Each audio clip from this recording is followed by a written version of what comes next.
Assalamualaikum warahmatullahi wabarakatuh. Alhamdulillah, alhamdulillahilladzi ja'ala syahrul ramadan sayyidas suhur wa anzala fihi al-Qur'an hudan linnasi wa bayyinatin minal huda wal furqan. Asyhadu an la ilaha illallah wahdahu la syarikalah wa asyhadu anna Muhammadan abduhu wa rasuluh la nabiyya wa la rasula ba'dah. Amma ba'du. Jamaah subuh rahimakumullah, marilah kita panjatkan puja dan puji syukur kehadirat Allah Subhanahu wa Ta'ala atas segala nikmat dan karunia yang Allah berikan tiada henti-hentinya sampai detik ini. Dari kita berada di alam rahim ibu kita masing-masing, kita lahir sampai sekarang, nikmat Allah tidak pernah berhenti. Apakah jamaah yang berbahagia ini pernah merasakan tidak mendapatkan nikmat dari Allah? Semuanya menjawab bahwa kita semuanya telah mendapatkan rahmat Allah yang telah kita rasakan dari 0 tahun sampai sekarang. Ada yang sudah 90 tahun. Wonten Bapak Ibu? Enten nggih? Nggih, meh 90. Kurang 20, kurang 30 dan kurang 50. Jamaah rahimakumullah, itulah nikmat Allah yang kita rasakan detik ini. Kita rasakan hati kita, jantung kita masih berdebar, masih terus memompa darah dan oksigen untuk keliling ke sekujur badan kita. Seiring dengan mengalirnya darah itu juga kita lafalkan kalimah-kalimah thayyibah, atau kita lafalkan alhamdulillahi rabbil alamin. Semoga dengan nikmat ini memantapkan kita untuk senantiasa mendekatkan diri kepada Allah hingga batas yang sudah ditentukan oleh Allah Subhanahu wa Ta'ala. Salawat serta salam kita aturkan kepada junjungan kita Nabi Agung Muhammad sallallahu alaihi wasallam. Semoga kita bisa ittiba, mengikuti dan meneladani sunnah-sunnahnya juga hingga akhir hayat kita. Allahumma amin. Jamaah rahimakumullah, perkenalkan saya Muhammad Yulianto, asal dari Bulu Sulur Wetan Griku. Alhamdulillah saged silaturahmi wonten Masjid Al Muawanah menika. Semoga silaturahmi ini bisa menambah keberkahan hidup kita dan memberikan manfaat bagi kita sekalian. Jamaah rahimakumullah, insyaallah saya akan membawakan tema kita yang mungkin sudah puluhan tahun panjenengan rasakan, tapi barangkali ada yang mungkin belum ataupun masih proses untuk merasakan, yaitu kekuatan iman kepada Allah Subhanahu wa Ta'ala. Jamaah rahimakumullah, setiap orang mempunyai keimanan. Baik itu keimanan kepada apa saja. Ya, kalau mungkin di dalam rumah tangga kita beriman, kita percaya kepada anak dan istri, atau suami dan anak-anak kita, atau kakek-kakek kita, atau nenek-nenek kita, ataupun cucu-cucu kita. Itu keimanan yang biasa ataupun kepercayaan, kita memberikan kepercayaan. Tapi ada keimanan yang sekedar memenuhi keinginan rasa tahu saja. Ya kita sekedar percaya saja. Mempercayai sesama makhluk itu keimanan yang biasa-biasa. Tetapi ada yang mencari keimanan hingga berjuang sekuat tenaga dan segala potensi yang dimiliki guna sebaik-baik mungkin untuk meraih pengetahuan iman dan sekaligus sebagai pandu di dalam kehidupan yang lebih berarti. Keimanan memang memiliki spektrum atau mulai dari keimanan yang hanya berupa rasa penasaran hingga keimanan yang kokoh dan menjadi landasan hidup. Keimanan yang diperjuangkan dengan usaha, baik melalui mencari ilmu, merefleksikan diri atau muhasabah diri, maupun dengan pengalaman hidup. Nah, itu semuanya cenderung memberikan makna yang lebih mendalam, di mana iman seperti itu menjadi panduan dalam menghadapi tantangan kehidupan dan memberikan rujukan yang lebih besar bagi perjalanan hidup seseorang. Jamaah rahimakumullah, di dalam Islam yang kita yakini, misalnya keimanan seringkali dipandu dengan amal perbuatan. Jadi iman yang kuat dan mendalam akan mendorong seseorang untuk berbuat baik, beribadah dengan tulus. Bapak, Ibu, jamaah, apakah panjenengan tindak masjid menika ikhlas betul? Alhamdulillah. Karena syarat ibadah diterima Allah itu adalah mukhlisina lahuddin. Ikhlas semata-mata karena Allah Subhanahu wa taala. Dan ini akan menjadikan individu yang lebih bermanfaat bagi orang lain. Nah, dalam pandangan Islam juga berlaku universal dalam berbagai kepercayaan dan keyakinan. Keimanan kepada Allah sangat penting bagi setiap orang yang beriman karena merupakan inti dari kehidupan spiritual dan landasan utama di dalam Islam. Jamaah yang berbahagia, ada beberapa hal yang terkait dengan keimanan. Yang pertama adalah keseimbangan hidup. Dengan beriman kepada Allah Subhanahu wa taala, seorang muslim memiliki panduan dalam menjalankan kehidupan yang mencakup hubungan dengan Allah, yaitu hablum minannas, dan sesama manusia hablum minannas. Ini memberikan harmoni dalam bertindak dan mengambil keputusan. Jamaah rahimakumullah, maka keimanan kepada Allah itu adalah menjadi mutlak, karena itu adalah syarat bagi terpenuhinya bagi orang-orang yang beriman. Syaratnya adalah percaya kepada Allah dengan sekuat dan sepenuh hati. Tidak ada sesembahan selain Allah. Jadi lam yalid wa lam yulad, tidak dilahirkan dan tidak melahirkan, itulah Allah. Huwa ahad, Allah adalah esa, tidak ada duanya. Sedikit pun kita itu menduakan Allah dengan yang lain, maka kita jatuh yang namanya dengan syirik. Maka kita tidak boleh mempercayai kekuatan lain kecuali kekuatan Allah. Kita tidak boleh meminta-minta sesuatu kepada selain Allah. Dan di Ramadan inilah saatnya kita borong nikmat, memohon kepada Allah sebanyak-banyaknya, nopo mawon, dari apa yang bersifat material sampai apa yang bersifat spiritual, yaitu meraih surga yang dijanjikan Allah. Yang material contohnya ya nyuwun supaya diberikan rizki, supaya diberikan pekerjaan, supaya diberikan kemudahan dalam segala urusan, mau bisnis, mau dagang, mau usaha, mau apa saja.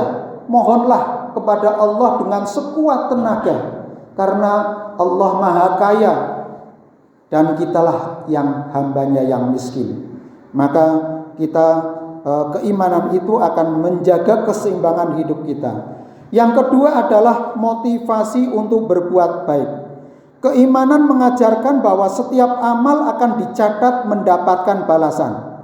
Jamaah rahimakumullah, jangan khawatir nggih, kalau ada berita-berita di berbagai media orang-orang yang tertangkap melakukan kejahatan, atau bahkan orang diberitakan melakukan kejahatan ini itu. Ampun risau panjenengan. Pasti Allah akan membalas, baik itu di dunia maupun di akhirat. Katakanlah kalau saat ini ada buronan yang sedang diincar oleh polisi, belum bisa menyerahkan diri atau belum tertangkap, karena canggihnya orang itu bisa ngilang. Sekti ini wong sekti.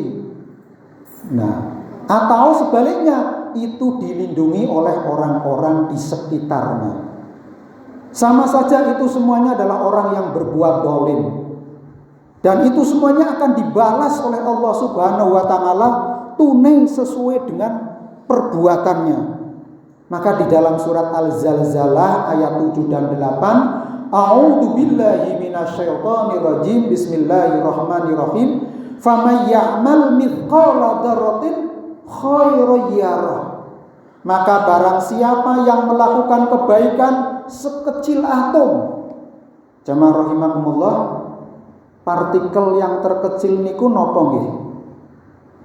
Kalau menurut sains atau ilmu pengetahuan terakhir itu adalah virus corona ingkang sampun singgah teng panjenengan nggih. Kados niki sing rawuh teng masjid orang-orang yang kuat untuk melawan corona karena daya imunnya kuat. Sebaliknya yang sudah sedo, kita doakan semoga Allah mengampuni dosa-dosanya karena corona menjadi jihadnya, sehingga diampuni dan masuk surga karena jihad melawan penyakit.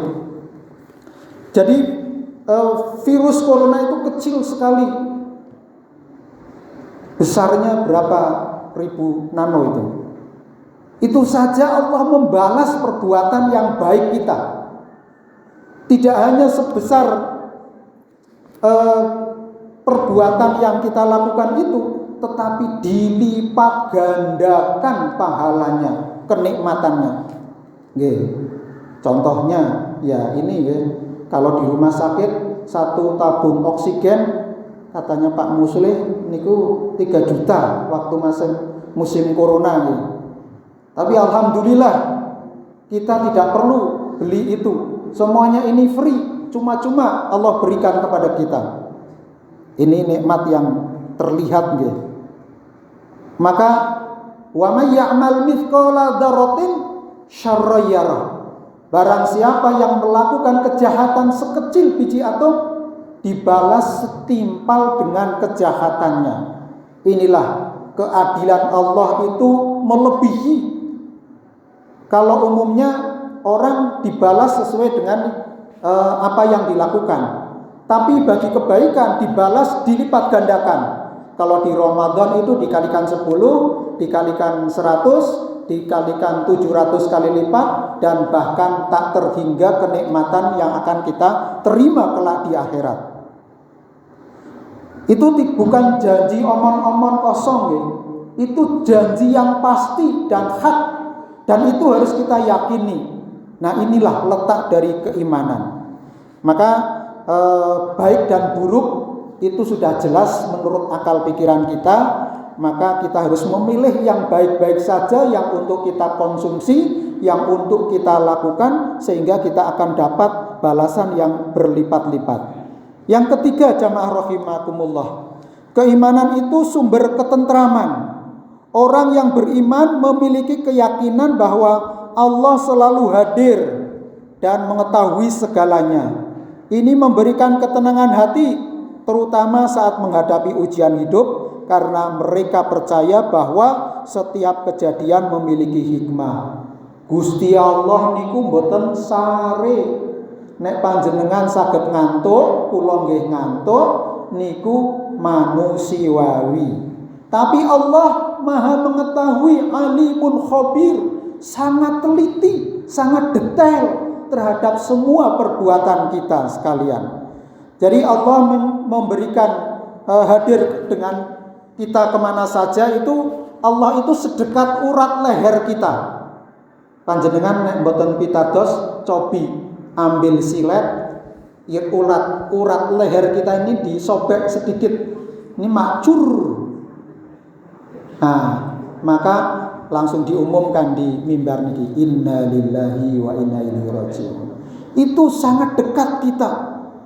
Dan Allah selalu menyertai kita dengan malaikat muhafadhah yang membawa kita kemana saja. Dan malaikat mungkar nakir yang akan mencatat semua amal perbuatan kita, baik positif maupun negatif.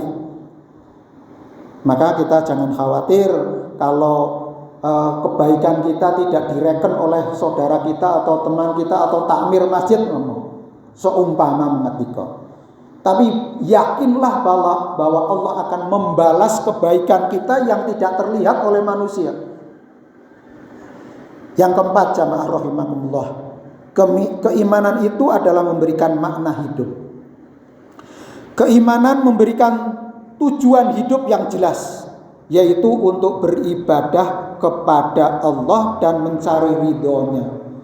Wa ma khalaqtul jinna wal insa illa liya'budun. Sesungguhnya Allah menciptakan jin dan manusia semata-mata untuk beribadah kepadanya. Sudah leres Bapak Ibu panjenengan rawuh wonten masjid. Ini merupakan sudah jaminan kalau panjenengan itu sudah menemukan makna hidup, bahwa tujuan hidup kita adalah beribadah. Apapun yang kita lakukan mestinya adalah ibadah dalam rangka mendekatkan diri kepada Allah, baik ibadah mahdhah maupun ghairu mahdhah. Ibadah mahdhah adalah yang tata caranya, ketentuannya, waktunya sudah diatur. Contohipun sholat 5 waktu, sholat sunat yang lain, dan seperti halnya puasa, haji, zakat, ini adalah ibadah mahdhah yang ketentuan tata caranya sudah ditetapkan dan dicontohkan oleh Kanjeng Nabi Muhammad sallallahu alaihi wasallam. Nah, dengan kita mengetahui makna hidup, membantu seseorang merasa hidupnya menjadi bermakna. Panjenengan sholat niku maknanipun dalam sekali, itu adalah pengabdian kepada Allah Subhanahu wa taala. Maka kita tidak boleh meninggalkan sekalipun, yaitu sholat 5 waktu. Karena meninggalkan sholat 5 waktu adalah termasuk perbuatan dosa besar yang tidak diampuni oleh Allah. Maka kita harus bertobat agar kita dosa-dosa yang lalu kita diampuni. Yang kelima, kekuatan menghadapi ujian. Dengan keimanan seseorang muslim percaya bahwa Allah tidak akan memberikan ujian di luar kemampuan hambanya. La yukallifullahu nafsan illa wus'aha.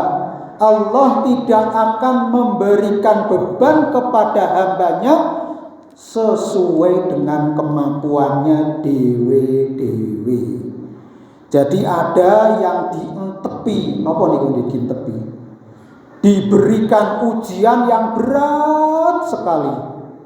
Diberikan ujian di rumah tangga, diuji di masyarakat, diuji dengan kepercayaan yang diberikan, menjadi pemimpin umat, menjadi pemimpin bangsa, menjadi rakyat biasa, menjadi kepala keluarga, menjadi anggota keluarga. Itu semua